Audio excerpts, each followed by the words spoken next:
بسم اللہ الرحمن الرحیم الحمدللہ رب العالمین والصلاة والسلام علی خاتم النبیین۔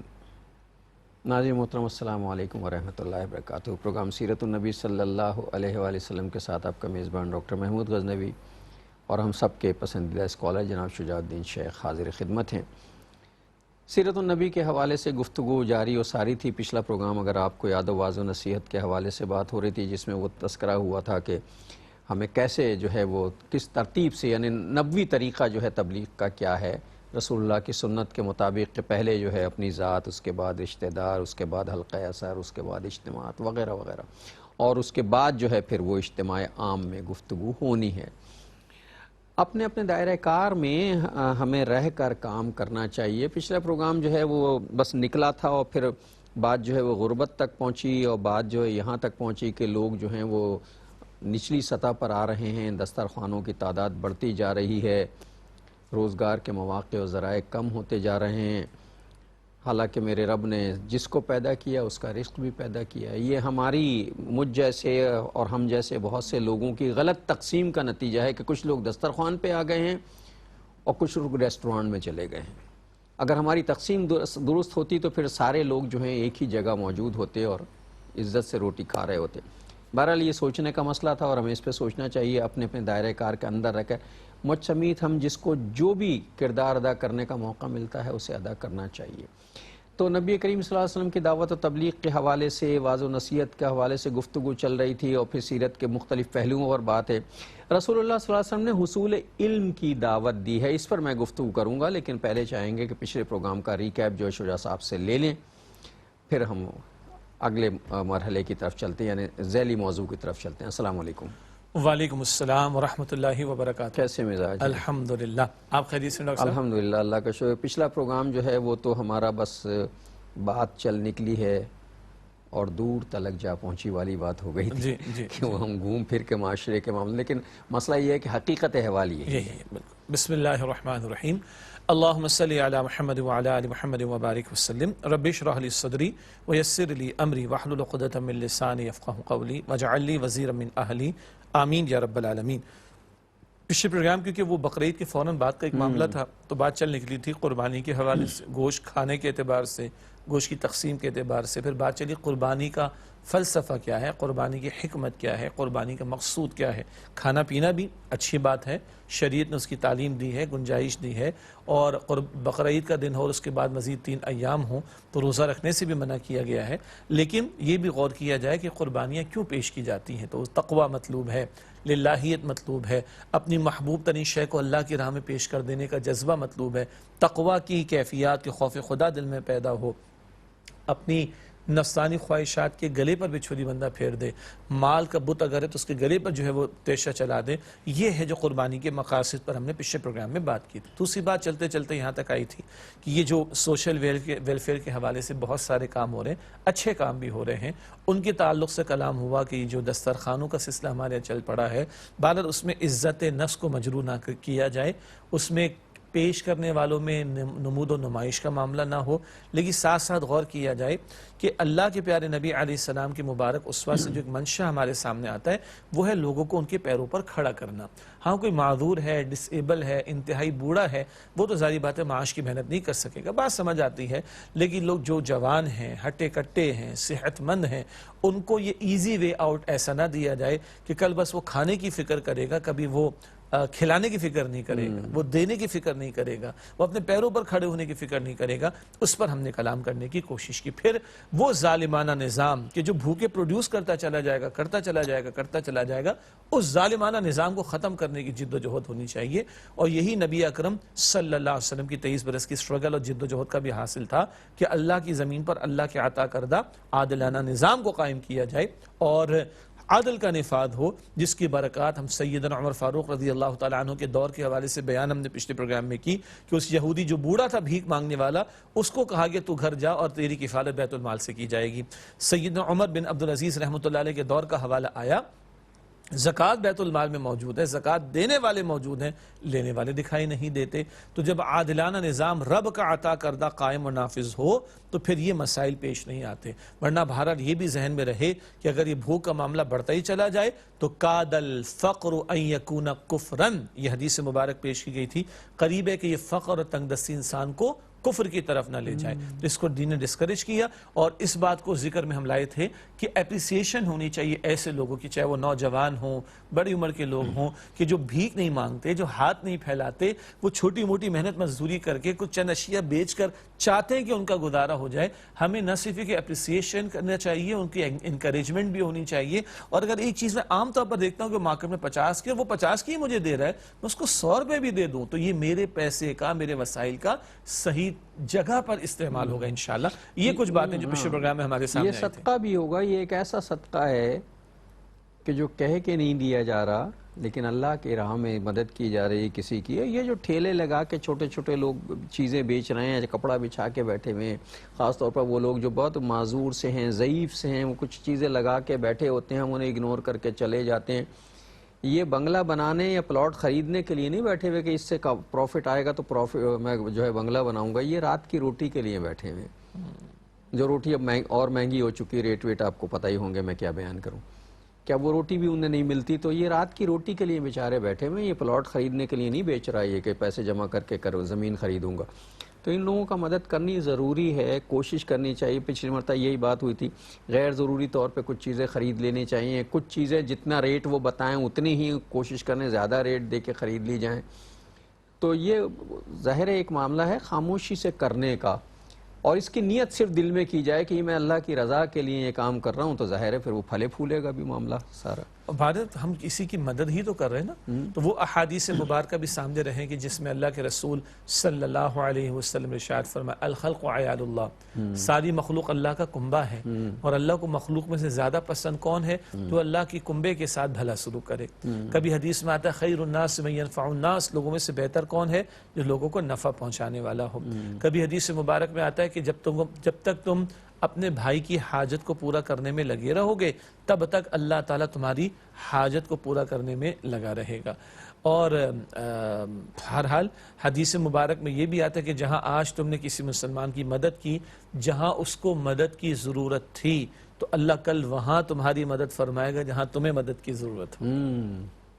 یہ بڑے نازک معاملات ہیں، اور بڑے سوچتے ہیں اگر ہم سب ایک دوسرے کی اس طرح مدد کریں گے، اگر اس سوچ پروان چڑھ جائے۔ کبھی کبھی ہم بہت چڑ جاتے ہیں نا کہ یار یہ دیکھو ریٹ کتنے جا رہے ہیں اور یہ جا رہے ہیں، اس کی حالت بھی دیکھ کے ریٹ دے دینے چاہیے کہ کیا ضرورت ہے۔ تو چڑنا نہیں چاہیے، ہم سب چڑچڑے ہو جاتے ہیں، ظاہر ہے مہنگائی کی وجہ سے سبھی چڑچڑے ہو گئے، تو یہ ہو جانا چاہیے۔ لیکن یہ سوچنا چاہیے یار مہنگائی اگر میرے لیے ہے اور میں اتنا چڑچڑا ہوں تو اس کا کیا ہوگا؟ اس کے لیے تو یہ دگنی تگنی مہنگائی ہوگی، یہ تو بیچارہ روٹی بھی نہیں کھا سکے گا۔ جو آپ نے میں فرمایا جس میں میں بھی شامل ہوں، کتنے ہم میں ایسے میں ہیں کہ جن کو بہت ساری فکروں سے اللہ نے آزاد رکھا۔ میں نے شاید پچھلے پروگرام میں بھی کہا تھا میں کتنے آرام سے یہاں بیٹھ کے بات کر رہا ہوں۔ اللہ نے بے شمار نعمتیں دی۔ جی، ایک مرتبہ درس قرآن کے دوران میں بات زبان پر آ گئی، اللہ کی طرف سے آئی کہ میں بڑے آرام سے بات کر رہا ہوں آپ کے سامنے، میرے بچوں کا پیٹ بھرا ہوا ہے، میرے گھر کے فریج میں کچھ آئٹمس رکھے ہوئے ہیں، میرے بینک اکاؤنٹ میں پیسے رکھے ہوئے ہیں، میں ٹھنڈے ماحول میں بڑی اچھی باتیں کر رہا ہوں آپ سے۔ لیکن جس کو یہ فکر ہے آج دوپہر میں مثلاً کہ شام کی روٹی میرے بچے کے لیے دستیاب نہیں ہے، آپ اس کی سطح پر آ کر تو سوچے تو صحیح ذرا، پھر پتہ چلتا ہے کیا وہ نارمل زندگی گزار سکتا ہے؟ نہیں گزار۔ میں ٹھنڈے ماحول میں بڑی اچھی بات کر رہا ہوں، میں نہیں سمجھ پاتا اس چیز کو۔ ہاں، اللہ کبھی رمضان شریف کے روزے فرض قرار دیتا ہے نا ہم پر، تو ہمیں گزارتے دیکھو بھوک پریشان کرتی ہے، پیاس ستاتی ہے بندے کو، وہ ایک احساس پیدا ہونا چاہیے ہمارے اندر۔ تو عرض کرنے کا مطلب ہے اس سطح پر آ کر سوچے تو صحیح کیا گزرتی ہے لوگوں کے اوپر، وہ نارمل لائف نہیں گزار سکتا۔ بھوک ہمیں بھی لگتی ہے، تو کبھی کتنی جب بہت شدید بھوک لگ جائے اور گھر تک پہنچنا مشکل ہو رہا تو سوچنا چاہیے نا کہ جیسی بھوک مجھے لگتی ہے ویسی بھوک انہیں بھی لگتی ہے، اور انہیں شاید ہم سے زیادہ لگتی ہوگی۔ آپ کی اجازت سے گھر پہنچنے میں جو ٹائم اگر لگ رہا ہو نا، میں یہاں سے پیسے نکالتا ہوں فوراً پرچیز کر لیتا ہوں، وہ نہیں کر سکتا، یا رک کر آفس میں آن لائن آرڈر پلیس کر دیتا ہوں۔ مجھے وسائل اویلیبل ہیں، میں تو ان کی بات کروں جن کو نہیں اویلیبل، ان کی سطح پر آ کر سوچیں۔ بہت سی چیزیں مطلب سوچنے کی، ہمیں ایک دوسرے کا ویلفیئر کا کام کرنا چاہیے، خالصتاً للہ رب العالمین ہونا چاہیے یہ سارا مال۔ ہم لوگ اس قدر پیسہ جو ہے وہ ضائع کرتے ہیں. آج کل تو برگر بھی 250 300 روپے 400 روپے کے آتے ہیں. شکر آپ یہاں تک آ گئے ورنہ اس سے زیادہ بھی ہے. میں اپنی اوقات کے مطابق بات کر رہا ہوں, سمجھے. تو اتنے مہنگی چیزیں آ گئی ہیں کھانے. ہم بڑے بڑے ریسٹورینٹ میں جاتے ہیں 8-10 ہزار روپے سے کم جو ہے ایک ٹائم میں پے نہیں کر کے آتے. وہیں ریسٹورینٹ کے شیشے کے باہر جو ہے کچھ لوگ جو ہیں ایسے ہوتے ہیں جو حسرت سے دیکھ رہے ہوتے ہیں ان چیزوں کو. کبھی چیزیں وہ یوں ہی صحیح کہ وہ پارسل بچ گیا ہے, وہ آپ اپنے گھر کے لیے پیک کرا کے لے جا رہے ہیں, راستے میں کسی کو دے کے چلیے, آپ نے تو کھا ہی لیا نا. تو بچے اب تو یہ اور آپ کی اس بات سے بات ایک اور نکلتی ہے, اس ریسٹورنٹ کا شیشہ ضروری کہ سادہ لگایا جائے؟ وہ جو گلاس لگا ہوا ہے وہ میں سوچتا ہوں کیوں لگایا جاتا ہے وہ ایسا کہ آپ کھاتے ہوئے نظر آئیں اور بھوکا دیکھتا ہوا نظر آئے آپ کو. استغفر اللہ. غور کریں انسانی نفسیات کو سوچیں. دیکھیے سیرت کا پروگرام ہے نا. اللہ کے پیغمبر علیہ السلام فرماتے ہیں دیکھو تم اپنے گھر میں اپنے بچوں کے لیے پھل لائے ہو تو کچھ حصہ پڑوس میں بھی بھیج دو, ورنہ کم سے کم یہ اہتمام کرو کہ اس کے چھلکے باہر ایسے نہ پھینکو کہ پڑوس کے بچے دیکھیں تو ان کو احساس کمتری کا شکار ہونا پڑ جائے. تو بھائی اگر اول تو یہ جو اس طرح کا کھانے پینے کا اور یہ لائف اسٹائل جو ہمارا بن گیا یہ فطرت سے بھی دور ہے اور یہ سنت کے مزاج سے بھی خاصا دور ہے. ٹھیک ہے, ہم کوئی حلال حرام کی بحث نہیں کرو, فقہی مسائل علماء سے پوچھئے. لیکن اگر کرنا ہی پڑ جائے بھائی تو اللہ کے بندوں ریسٹورنٹ والوں کو بھی چاہیے کہ وہ گلاس کلرڈ لگا دے, مطلب کوئی شیٹ لگا دے, کوئی پیپر لگا دے, کوئی ڈارک سارٹ آف لگا دے. یہ تو نہ ہو. اور کتنا حوصلہ ہے ان لوگوں کا کہ اس شیشے کے ساتھ بیٹھ کر بڑے مزے لے کر کھا رہے ہیں, اور باہر کوئی 2-4 بچے, چاہے ہو سکتا ہے کہ ان میں پروفیشنل بھی ہوگا, میں مان لیتا ہوں اس چیز کو, اس وقت وہ انسان آپ کے سامنے بھوکی نگاہوں کے ساتھ جو ہے اس کو دیکھ رہے, میں کیسے کھا سکتا ہوں بیٹھ کر؟ بخدا مجھے نہیں سمجھ آتی. کیسے کھا لیتے ہیں؟ کھا لیتے ہیں. ہم تو صرف کھانے پینے کی قوم رہ گئے نا, کھا رہے ہیں, پی رہے ہیں, جی رہے ہیں, بس یہی معاملہ چل رہا ہے. ایک وقفہ لیتے ہیں. السلام علیکم ورحمۃ اللہ وبرکاتہ. Welcome back. وقفے کے بعد پروگرام سیرت النبی صلی اللہ علیہ وسلم میں آپ کا خیر مقدم ہے. سماجی رویوں کی, انفرادی اور اجتماعی رویوں کی بات ہو رہی تھی. ظاہر ہے ایک بات سے بات نکلی تو آگے بڑھتی گئی. سیرت النبی کے حوالے سے جو گفتگو ہماری جاری و ساری تھی اس میں واعظ و نصیحت کے حوالے سے بات تھی, اور پھر یہ اپنے دائرہ کار کے اندر رہنا چاہیے, رہ کے ہمیں کام کرنا چاہیے. اس میں یہ بہت سی باتیں درمیان میں نکل رہی ہیں. آپ صلی اللہ علیہ وسلم نے جس طرح دعوت و تبلیغ کا کام کیا اس میں آپ نے علم کے حصول کی بھی دعوت دی ہے, اور آپ صلی اللہ علیہ وسلم معلم اخلاق ہیں. آپ صلی اللہ علیہ وسلم معلم کہلانا اپنے آپ کو پسند کرتے. ایک حدیث کا مفہوم ہے, حضور صلی اللہ علیہ وسلم نے علم کی طرف رغبت دلاتے فرمایا, اللہ جس سے بھلائی کا ارادہ فرمائے اسے دین کی بصیرت عطا کر دیتا ہے. ابن ماجہ کی حدیث ہے. بالکل. اب دیکھیں, اب یہ ایک اور ہمارا سب ٹاپک شروع ہو رہا ہے. بات چلتی ہوئی آئیے دعوت دین کا کام کرنا ہے, تبلیغ دین کا کام کرنا ہے, پریچنگ کی بات کرنی ہے, دین کو پریزنٹ کرنے کی بات کرنی ہے. بھائی مجھے پتا تو ہو کہ دین کیا ہے. ایگزیکٹلی میں کہہ رہا ہوں یہ ریلیٹڈ ہے اس سماجی روی سے جس کا ہم ابھی تذکرہ کرتے آ رہے ہیں کہ آپ نے شیشہ نہیں لگایا, شیشہ پرنٹڈ نہیں کیا, آپ نے جو ہے بھوکے کو کھانا نہیں کھلایا, آپ نے دوسروں کے حق تلفی تھی. وہ اسی وقت ممکن ہے جب دین کا علم ہوگا. تو اسی لیے اگر دعوت دین کا کام کرنا ہے, تبلیغ دین کا کام کرنا ہے, تعلیم دین کا کام کرنا ہے, تو علم دین بھی تو حاصل کرنا چاہیے. یہ ایک ڈیبیٹ بعد میں ہم کر لیں گے کتنا, کیا سب لوگ پورے دین کا پورا علم حاصل کریں؟ ایسا نہیں. یہ تو ممکن نہیں ہے. ممکن بھی نہیں ہے. ممکن بھی نہیں ہے, اور یہ ریکوائرڈ بھی نہیں. بالکل بجا فرمایا آپ نے. لیکن کچھ تو ہونا. تو اب بات یہ چل رہی ہے کہ مجھے دعوت دین کا کام کرنا ہے انشاءاللہ, تبلیغ دین کا کام کرنا ہے انشاءاللہ, مگر علم دین بھی تو حاصل کرنا ہے. اب یہ جو آپ نے حدیث مبارک پیش کی ابن ماجہ شریف میں بھی آپ نے حوالہ دیا اور بخاری شریف میں بھی ہے کہ اللہ سبحانہ وتعالی, بہت پیاری بات, اللہ سبحانہ وتعالی جس کسی کے ساتھ بھلائی کا ارادہ فرمانا چاہتا ہے اس کو دین کا فہم, دین کی بصیرت عطا فرما دیتا ہے. یہاں رک کر میں اپنے ناظرین کو یہ تو اپریشیٹ ہمیں کرنا ضرور چاہیے کہ جن کے پاس 100 چینلز کی آپشن اویلیبل ہے اور ان 100 چینلز پر کیا کچھ اویلیبل نہیں, جن کے پاس مجھ پر ہم سب کے پاس سوشل میڈیا پر thousands of website available ہیں, کتنی ہی خرافات بھی، بکواسیات بھی، اور غلط چیزیں بھی، فالتو چیزیں بھی، وقت گزاری کی چیزیں بھی، سب کچھ اویلیبل ہے۔ ان سب کو چھوڑ کر اللہ نے مجھے، ہمیں، آپ کو اگر توفیق دی کہ ہم قرآن پاک کی محفل میں شرکت کر لیتے ہیں، ہم قرآن پاک کا پروگرام دیکھ لیتے ہیں، ہم سیرت النبی کا پروگرام دیکھ لیتے ہیں صلی اللہ علیہ وسلم، حدیث مبارک کا بیان دیکھ لیتے ہیں، تو اللہ کا شکر ادا کرنا چاہیے کہ اللہ تعالیٰ نے گویا ہمارے لیے بھلائی کا ارادہ فرما لیا ہے۔ یہ حدیث کا حاصل ہے کہ جس کسی کے ساتھ اللہ تعالیٰ بھلائی کرنا چاہتا ہے اسے دین کا فہم دے دیتا ہے۔ اب چاہے ہم میں سے کوئی مسجد میں جا کر، کسی دینی ادارے میں جا کر، کسی انسٹیٹیوٹ میں جا کر، کئی سوشل میڈیا پر، کئی سیٹلائٹ چینل پر، آئیڈیل تو ہے کہ سینہ بسینہ ہم اسی کے قائل ہیں، اس کا کوئی نیم البدل، اس کا نیم البدل ہے ہی نہیں۔ ہو اور یہ جدید جو کمیونیکیشن تھیریز ہیں اس میں ثابت شدہ فیس ٹو فیس کمیونیکیشن یا انٹر پرسنل کمیونیکیشن جیسا کمیونیکیشن ہوتا ہی نہیں ہے، but something is better than nothing والی بات ہے۔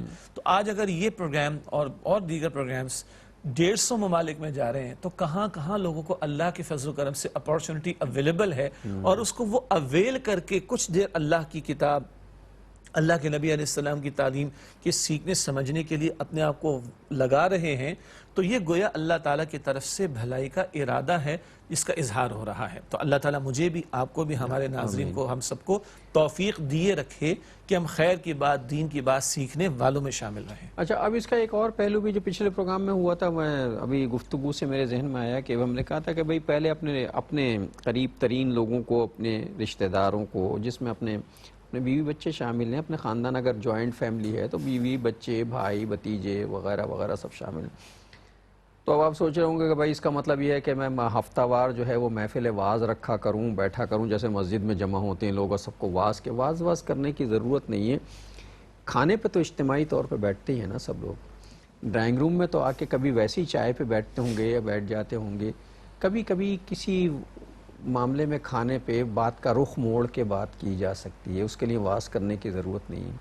ایک بہت ہی حکمت کے ساتھ جو ہے بات کا رخ، کبھی کسی بچے کو نصیحت کرتے ہو بجائے ڈانٹنے کے، مطلب نے کھانا شروع کر دیا آپ نے تو بغیر ٹوک بسم اللہ الرحمن الرحیم، اور پھر بتا دیا کہ دیکھو بسم اللہ تو پڑھا کرو، حضور صلی اللہ علیہ وسلم تو یہ دعا بھی پڑھا کرتے تھے، اور پھر آہستہ سے سنا دی اسے بیٹھ کر۔ جی، بلکہ بعض لوگ ایسا بھی کرتے ہیں، اس کے ساتھ ساتھ والد کو یاد ہے کہ بسم اللہ پڑھنی، دعا پڑھنی، ماں کو یاد ہے، وہ کبھی ہو سکتا ہے بڑے بھائی بڑی بہن کو یاد ہو، جس کو یاد رہے وہ کہے اچھا جی آج بسم اللہ کون پڑھ رہا ہے؟ آپ یقین کیجئے سب سے چھوٹا بچہ پڑھے گا سب سے پہلے، میں پڑھوں گا سب سے پہلے، بس یہ تربیت ہو رہی۔ یہ کوئی واعظ نہیں ہے، یہ واعظ کی اپنی اہمیت ہے، لیکن تربیت جو ہے نا وہ ہمیشہ فارمل انداز میں نہیں ہوتی، بلکہ تربیت تعلیم سے کم اور عمل سے زیادہ ہوتی ہے۔ عمل کیا ہے؟ اچھا آج کون بسم اللہ پڑھ رہے ہیں؟ یہ خود باپ نے بسم اللہ پڑھ دی، ماں نے بسم اللہ پڑھ دی، کبھی کیا ہوگا بچہ کل اگلے کھانے میں بچہ پہلے پڑھ رہا ہوگا، جب آپ بچوں کے کمپٹیشن لگا دیں گے تو پھر وہ آپ پریشان ہوں گے، مطلب وہ کہہ رہے ہیں میں پہلے پڑھوں گا، وہ کہہ رہے ہیں میں پہلے پڑھوں گا، کام شروع ہو گیا الحمدللہ۔ اچھا اس کے اور بھی کئی پہلو ڈاکٹر صاحب، یعنی کہ گھر والے رات کو بیٹھ کے گپ شپ کرتے ہیں اور معذرت بیٹھتے ہیں سونے سے پہلے گھنٹوں بیٹھ کے گپ شپ ہو رہی ہوتی ہے۔ اور کیا گپ شپ ہوتی ہے مجھے بھی پتا ہے، آپ کو بھی پتا ہے، دیکھیں جی اسی دوران میں کوئی خیر کی بات کو لے کر آ جائیں۔ اچھا آج کل کچھ اور بھی انداز ہمیں میسر آ گئے، ایک گھنٹے کا واعظ لیکچر کسی کا سننا پاسبل نہیں ہوتا، لیکن آج کل شارٹ کلپس بھی آ گئے، بہت سارے علماء کے، بہت سارے چھوٹے چھوٹے چند سیکنڈز کے، مطلب 1.5 منٹ کے، 1 منٹ کے، 2 منٹ کے پلے کر دیں۔ اچھا کل رات کو تمہاری باری ہے، بچے شروع ہو جائیں گے، کوئی اچھی بات اس میں آ جائے، کبھی فارملی بھی بیٹھ جائیں کہ ہاں جی آج سنڈے کا دن ہے یا سیٹرڈے نائٹ ہے، سیٹرڈے نائٹ اس معنی میں نہیں کہ پوری رات جاگو فجر ضائع کرو، اس کی بات ہم نہیں کر رہے، چلو جی اگلے دن چھٹی ہے یا سنڈے کے دن کر لیں کہ آدھا گھنٹہ فلاں صاحب علم کا بیان سن لیں کہ کبھی یہ فارمل بھی انداز ہو جائے۔ اور انفارمل وہ انداز ہے جو ابھی ہم بات کر رہے تھے کہ رات کو سب بیٹھے ہوئے بات چیت کر رہے ہیں، کوئی بات ہو جائے، کھانے پر بیٹھے ہیں کوئی بات ہو جائے، ناشتے پر بیٹھے ہیں کوئی بات اس کے اندر ہو جائے، ٹریول کر رہے ہیں اس دوران بات کر لیں، بچوں کو گاڑی میں لے کر کوئی جا رہا ہے، فیملی ایک ساتھ کہیں جا رہی ہے، کوئی اچھا ہوتا ہوا نظر آئے، یہ بڑا اچھا کام، کوئی برا نہ، یہ غلط بات ہے جی، یہ غلط بات ہو رہی وغیرہ وغیرہ۔ اچھا جو خاندان کی آپ نے بات کی نا، ایکسٹینڈڈ فیملی، ایک تو بعض لوگ ہوتے ہیں جو ساتھ رہتے ہیں، اور ایک ہوتا ہے کہ خاندان بکھرا ہوا ہوتا ہے، بکھرے ہوئے سوالات الگ الگ علاقوں میں، تو ہم نے بعض گھرانوں میں ایسا دیکھا 8-8 10-10 15-15 فیملیز کا بڑا خاندان ہے ماشاءاللہ، وہ ہر اتوار کو ملتے ہیں، لیکن 15 ہفتے کے بعد 16 ہفتے کے بعد ایک فیملی کی باری آتی ہے اور وہ روٹیٹ ہوتا ہے سلسلہ. کچھ لوگ یہ کرتے ہیں انہی میں سے کوئی بیان کر رہا ہوتا ہے یا وہ کسی کا ویڈیو پلے کر دیتے ہیں, اور یہ پاکستان کے, یہ امریکہ میں بھی ہوتا ہے. ہمارے استاد ڈاکٹر اسرار صاحب رحمۃ اللہ علیہ, آپ دنیا سنتی ہے, اردو اسپیکنگ دنیا میں پورے ہر جگہ موجود ہے. کوئی 25 سال سے 30 سال سے سن رہا ہے, کوئی کسی اور صاحب علم کو, کوئی کسی اور صاحب علم کو. ہم دل کھلا رکھتے ہیں کہ بات سن رہے ہیں لوگ الحمدللہ. تو کیا ہوتا ہے جی, ویڈیو پلے ہوتا ہے 1 گھنٹہ, پھر کھانا بھی ہوتا ہے, گپ شپ بھی ہوتی ہے, خاندان کی باتیں بھی ہوتی ہیں, 3-4 گھنٹے سب لوگ ساتھ گزارتے ہیں, اس کے بعد اپنے اپنے گھروں کو چلے جاتے ہیں. اب یہ روٹیشن بھی آسان ہے. ہر 4 مہینے بعد ایک فیملی کی باری آ رہی, تو کسی کو مشقت بھی نہیں اٹھانی پڑ رہی کہ ہر مرتبہ مجھے کھانا بنانا پڑ رہا ہے, ہر مرتبہ میرے گھر میں 100 لوگ آئیں گے تو مجھے اپنا ڈرائنگ روم سیٹ کرنا پڑے گا, فلاں لاؤنج سیٹ کر, نہیں, 4 مہینے بعد آپ کی باری آ رہی. کچھ لوگ اس طرح کر رہے ہوتے ہیں, اور کچھ لوگ آج سبحان اللہ, ہمارے ایک بڑے بزرگ ساتھی ہیں, میرا خیال عمر 75 سال سے اوپر ہے. اب وہ جناب 75 سال کی عمر میں وہ دنیا بھر میں ان کی فیملی سکیٹرڈ ہے 4-5 بر اعظموں میں, ملکوں میں نہیں, 4-5 بر اعظموں کے مختلف ملکوں میں. تو انہوں نے ٹائمنگ سیٹ کر رکھے, بچوں کے لیے الگ, بڑوں کے لیے الگ. وہ عربی بھی پڑھا رہے ہیں ان کو, وہ جناب دین کی بات بھی کر رہے ہیں, اور وہ سوشلائزیشن کی بات بھی کر رہے ہیں, گپ شپ بھی ان سے کر رہے ہیں. اور وہ کہہ رہے ہیں اگر میں یہ کام نہ کر رہا ہوتا تو آج 70-75 سال کی عمر میں اپنے سر کے بالوں کو نوچ رہا ہوتا. یہ اللہ کا احسان ہے کہ اللہ تعالیٰ نے مجھے اس کی توفیق عطا فرما دی. حیات ہیں ابھی, 75 برس کی عمر ہے, اور 5 بر اعظم یا 4 بر اعظم میں پھیلی ہوئی فیملیز کو آن لائن بیٹھ کر وہ یہ سارا کچھ سکھا رہے ہیں الحمدللہ رب العالمین. جس کو کہتے ہیں نا کہ where there is a will there is a way. تو اگر نیت صاحب, منزل آسان والی بات ہے, اگر ہم تھوڑی سی ہمت پکڑیں گے تو یہ بڑے پیمانے پر اپنے اور اپنے پیاروں کے لیے ہم یہ کام کر سکیں گے انشاءاللہ تعالی. تو یہ حدیث مبارکہ جو ہم نے ڈسکس کی, حضور صلی اللہ علیہ وسلم نے علم کی ترغیب, راغب کرنے کے لیے علم کی طرف فرمایا کہ جناب یہ اللہ جسے بھلائی, جس کے ساتھ بھلائی کا ارادہ کرتا ہے اسے دین کی بصیرت دے دیتا ہے, یعنی اسے علم سکھا, اصل چیز علم تو ہے ہی دین, وہ سکھا دیتا. پھر ایک اور حدیث مبارکہ کا مفہوم ہے, آپ صلی اللہ علیہ وسلم نے فرمایا کہ ایک عالم شیطان کے مقابلے میں 1000 عابدوں سے زیادہ سخت ہوتا ہے. ایک عالم یعنی 1000 عابد, عابد کا مطلب عبادت گزار بندے جو ہر وقت مصلی پہ بیٹھے رہتے ہیں اور تسبیح پڑھتے رہتے ہیں, اللہ کے نزدیک بڑے مقبول ہوتے ہیں وہ ذکر کرنے والے, عبادت کرنے والے. لیکن ایک عالم جو ہے ان سب پہ فوقیت رکھتا ہے, بلکہ ہزاروں عابدوں کے برابر. اس کی وجہ ہے نا, جتنا اس بات کا علم ہونا ضروری ہے کہ اللہ تعالیٰ مجھ سے کیا چاہتا ہے, معاف کیجیے گا, اتنا ہی ان باتوں کا علم ہونا بھی ضروری ہے کہ اللہ تعالیٰ کن باتوں سے ناراض ہوگا. جتنا یہ جاننا ضروری ہے کہ جنت کی طرف لے جانے والی باتیں کیا ہیں, اتنا ہی یہ جاننا بھی ضروری ہے کہ جہنم کی طرف لے جانے والے کام کون سے ہیں. یہ علم نہ ہو تو میں شاہراہ زندگی کا سفر وہ طے نہیں کر سکتا. اگر ایک بندے کو علم ہی نہ ہو کہ میرا دشمن کون ہے, یا ایک ملک کی افواج کو یہ پتہ ہی نہ ہو کہ جو سامنے دشمن ملک ہے اس کی فوج کی اسٹرینتھ کیا ہے, اس کے پاس ریسورسز کیا کیا ہیں, اس کی ٹیکٹکس کیا کیا ہیں, اس کی ٹیکنیکس کیا کیا ہیں, اس کے وسائل کیا کیا ہیں, وہ کس کس انداز سے وہ فوج مجھے نقصان پہنچا سکتی ہے, تو کیا یہ فوج کبھی اپنا دفاع کر سکے گی؟ نہیں. تو اگر ایک بندے کو یہ پتہ ہی نہیں ہے کہ شیطان تو میرا دشمن ہے, اور شیطان کس کس انداز سے ورغلانے کی کوشش کرتا ہے, تو وہ عین ممکن ہے کہ نیکی کرنے کے دوران بھی شیطان کے وار کا شکار ہو جائے. اس لیے اس تعلق سے کہا جا رہا ہے, کتنے لوگ, مجھے معاف کیجیے گا ناظرین, کتنے بڑے بڑے پروفیسروں کو شیطان نے پروفیسر بن کے بہکا دیا. ایک وقفہ لیتے ہیں پھر آگے بات. السلام علیکم ورحمۃ اللہ وبرکاتہ, ویلکم بیک ناظرین. وقفے کے بعد پروگرام سیرت النبی صلی اللہ علیہ وآلہ وسلم میں آپ کا خیر مقدم ہے. وہ میری زبان سے ایسی بات نکل گئی کہ کتنے پروفیسروں کو جو ہے شیطان نے, پروفیسر کا شیطان بھی پروفیسر ہوتا ہے, اسی طرح عالم کا شیطان بھی پورا عالم ہوتا ہے. اسے پتا ہوتا نا یہ میں کتنا بڑا تھا, اسی لیول کا شیطان ہوتا تاکہ اسے وہیں سے بھٹکایا جا سکے. بڑے بڑے لوگوں کو, بڑے بڑے عابدوں کو شیطان نے بھٹکا دیا اور بھٹک جاتے ہیں. اس نے عبادت پہ ناز کرنا اور سمجھنا کہ میں بڑا نیک ہوں, یہ آ کے آپ کی نیکیوں ہی میں ایک نیکی ڈال دے گا جو نیکی نہیں ہوگی, اور ثابت یہ کرتا رہے گا کہ یہ سب سے بڑی نیکی ہے. اس کی ٹیکنکس ہیں یہ ساری. اللہ ہم سب کی حفاظت فرمائے. شیطان کا اپنا پرابلم بھی تو یہی تھا نا, اس کو ناز کیا تھا, علم پر ناز تھا, ہاں, اور اپنے اعلی ہونے کا ناز تھا نا. خلقتنی من نار وخلقتہ من طین, اے اللہ میں آدم کو سجدہ کاہے کو کروں, تو نے مجھے آگ سے بنایا اور اس کو مٹی سے بنایا. یعنی دیکھیں اس کی دماغ میں بات یہ تھی جو کہ غلط تھی کہ اگر آگ کو جلائیں تو شعلہ اوپر جاتا ہے، مٹی کتنی اچھالو نیچے آ جاتی ہے، حالانکہ کم بخت بھول گیا کہ آگ کو بجھانے کے لیے مٹی ہی ماری جاتی ہے۔ اب اس مٹی پہ آگ اثر کر رہی ہے۔ ہاں جی، تو یہ ناز ہونا، تکبر ہونا، گھمنڈ ہونا، غرور ہونا، برتری کا احساس ہونا، اپنے آپ کو اعلیٰ سمجھنا، افضل سمجھنا، دوسرے کو گھٹیا، کم تر اور حقیر سمجھنا، یہی تو شیطان کا مرض تھا۔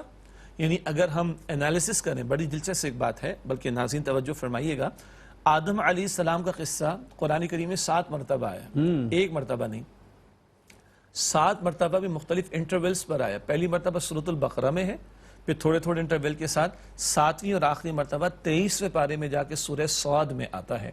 تو عرض کرنے کا مطلب یہ ہے کہ وقفے سے قرآن حکیم نے آدم علیہ السلام کے قصے کو بیان کیا، اور آدمیت کیا ہے اور شیطنت کیا ہے اس کا کمپیریزن ہمارے سامنے آتا ہے۔ بڑا دلچسپ نکتہ ہے یہ۔ شیطنت کے کچھ پلرز ہیں۔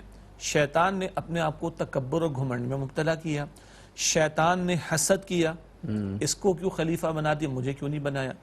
شیطان نے اپنی عقل کو وحی کے مقابلے میں ترجیح دینے کی کوشش کی۔ تو تکبر ہے، حسد ہے، اور عقل پرستی کا فتنہ ہے، اور میں وہی تکبر والی بات، یہ 2-3 بڑے بڑے پلرز ہیں شیطنت کے۔ تو اللہ تعالیٰ میری بھی، آپ کی بھی، ہم سب کی بھی حفاظت فرمائے۔ جتنا ان واقعات کو ہم دہرائیں، اور قرآن پاک کو مستقل تلاوت کیا جانے والا کلام ہے نا، اور سمجھ کے تلاوت کیا جانے والا کلام ہے، ہر چند دنوں میں یہ واقعات میرے سامنے آتے رہیں گے، اور یہ پلرز کا علم مجھے ہوتا رہے گا، یاد دہانی ہوتی رہے گی، تو میں بچنے کی کوشش کروں گا۔ ورنہ آپ نے اشارہ تو فرما دیا، عبادت کا تکبر بھی بڑا خطرناک ہے، عبادت ہی کا تکبر تو لے کے ڈوب گیا، اور علم کا تکبر بھی وہ اس سے بھی زیادہ خطرناک ہے۔ اس لیے کہ اگر عالم اپنے علم کے تکبر میں مبتلا ہو جائے تو نسلیں کی نسلیں بھٹکا دیتا ہے۔ حالانکہ علم وہ ہے جو حلم پیدا کرے، اور بندے میں عاجزی پیدا کرے، اور خشیت الہی پیدا کرے۔ ایگزیکٹلی، معرفت الہی نہیں ہے تو علم بیکار ہے۔ ہاں، انما یخشى اللہ من عبادہ العلماء، اللہ کے بندوں میں سے علماء تو وہی ہیں جو اللہ کی خشیت اختیار کرتے ہیں۔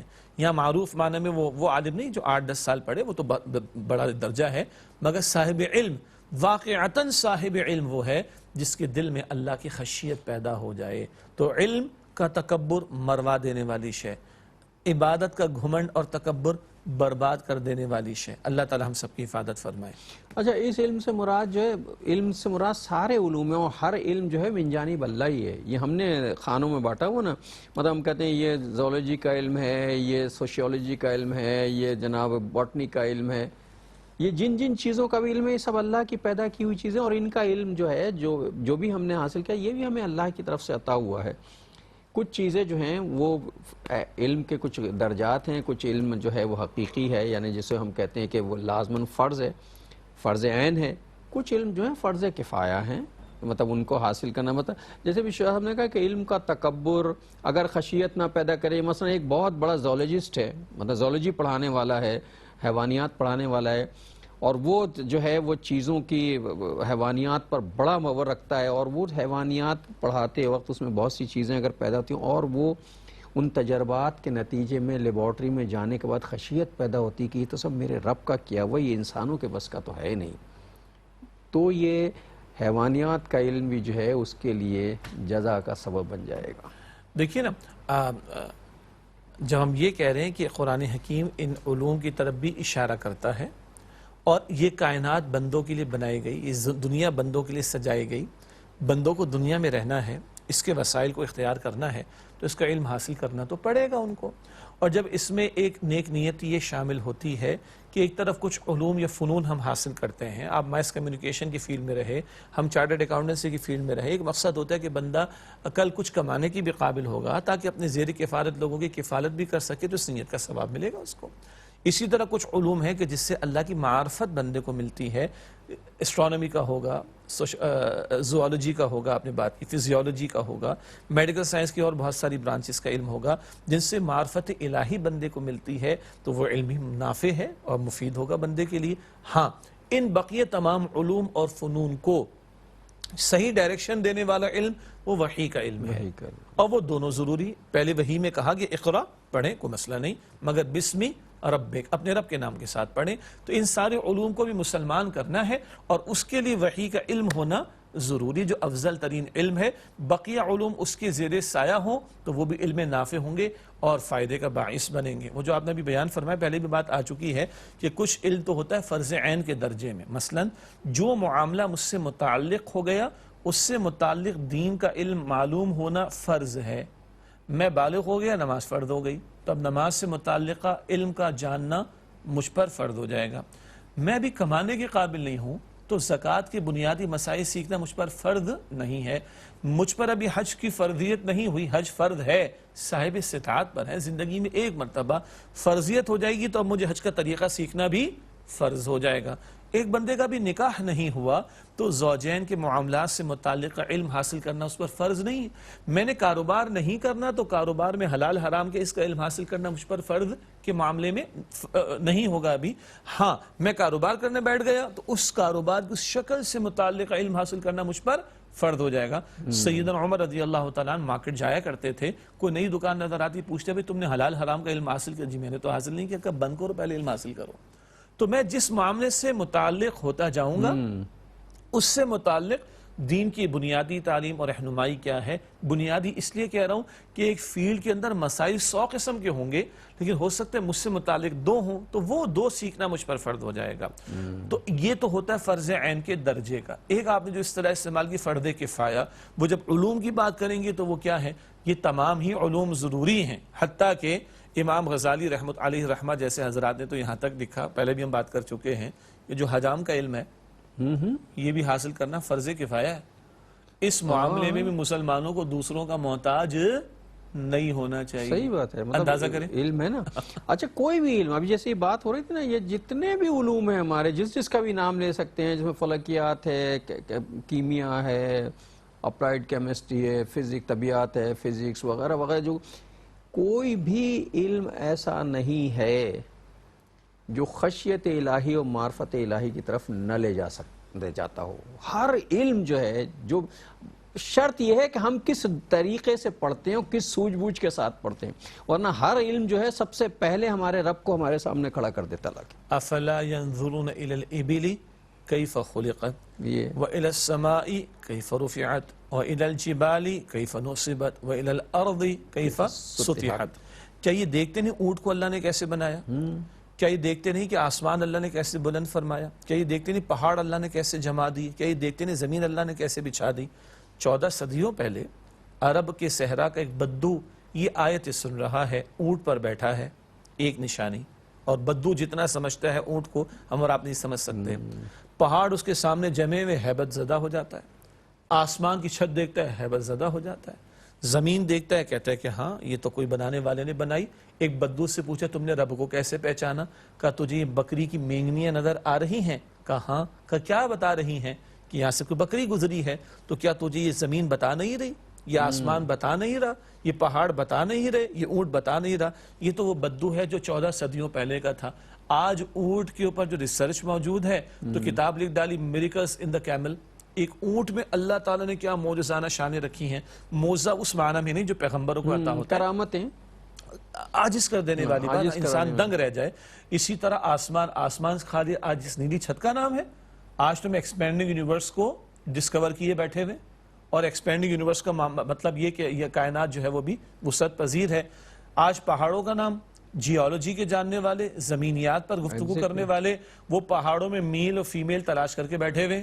آج زمین کا معاملہ، زمین کی مومنٹ کو لیجئے، زمین کا ڈسٹنس دیکھیں جو سورج سے اللہ تعالیٰ نے کتنا مناسب رکھا ہے. ذرا 1% قریب ہو تو بھٹی بن جائے، 1% دور تو برف کی طرح جم کر پگھل کر ختم ہو جائے. انسان دنگ رہ جاتا ہے. یہ جو آپ نے ارشاد فرمایا نا کہ یہ علوم و فنون بھی اگر جب بندہ فطرت کی پکار کی روشنی میں دیکھے گا تو اس جملے پر پہنچے گا کوئی تو ہے جو نظام ہستی چلا رہا ہے، وہی خدا ہے. اور پھر ایک ہی صدا آئے گی، افلا تتفکرون، تفکر کیوں نہیں کرتے، غور کیوں نہیں کرتے. اب ہمارے آج کے پروگرام کا وقت ختم ہو رہا ہے. میں چاہوں گا آج کی حدیث ہدیہ ہو جائے، پھر آپ سے رخصت ہوتے ہیں انشاءاللہ. نبی اکرم صلی اللہ علیہ وآلہ وسلم نے ارشاد فرمایا تفکروا فی خلق اللہ، اللہ کی تخلیق میں غور و فکر کیا کرو۔ حدیث شریف مکمل، یہی حاصل ہے آج کی ہماری گفتگو کا۔ ناظرین، اس کے ساتھ ہی ہمارے آج کے پروگرام کا وقت ختم ہوا۔ اگلے پروگرام تک کے لیے جناب شجاع الدین شیخ اور اپنے میزبان ڈاکٹر محمود غزنوی کو اجازت دیجیے۔ اللہ نگہبان، والسلام علیکم ورحمۃ اللہ وبرکاتہ۔